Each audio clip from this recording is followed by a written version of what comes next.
বিড়াল বন্ধুসুলভ এক স্তন্যপায়ী প্রাণী। তার মেজাজ মর্জিও অন্য সব পোষা প্রাণী থেকে অনেকটা আলাদা।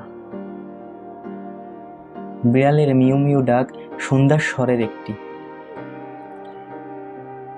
বিড়াল 20 থেকে 140 হার্জ শব্দ উৎপাদন করে, যা শরীরের পেশি ও অস্থিসন্ধি প্রদাহ নিরাময়ে থেরাপির মতো কাজ করে। যারা বিড়াল পুষে থাকেন তারা শারীরিকভাবে অন্যদের তুলনায় বেশ সুস্থ থাকেন। বিড়াল পুষলে মানসিক চাপ তেমন থাকে না, ফলে হৃদরোগের ঝুঁকি কমে। জানা যায় যারা বিড়াল পোষে তাদের হৃদরোগের ঝুঁকি অন্যদের থেকে 30% কম। আমরা যখন ঘুমিয়ে থাকি, বিড়াল ঘর থেকে বিভিন্ন ধরনের অশুভ আত্মা বা শক্তিকে চুষে নেয়। ইসলামের দৃষ্টিতে বিড়াল লালন পালন করা জায়েজ।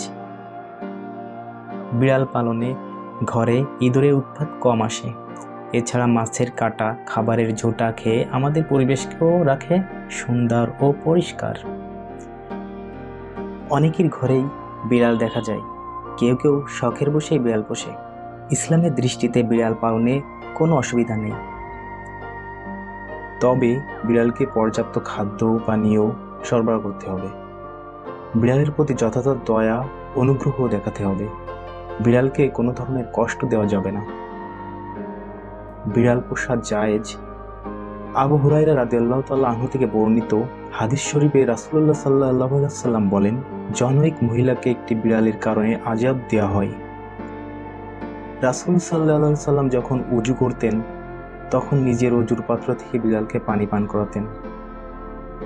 ইসলামে বিড়াল পালনে যতটা সমর্থন করা হয়েছে আর কোনো পোষা প্রাণীকে এতটা করা হয়নি। বিড়াল পালনে উৎসাহ দিয়ে অনেক হাদিস ও মাসআলা রয়েছে।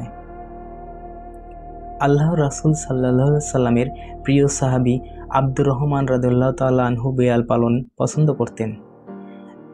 জামার আস্তিনের ভিতর পোষা বিড়াল নিয়ে ঘোরাফেরা করতেন।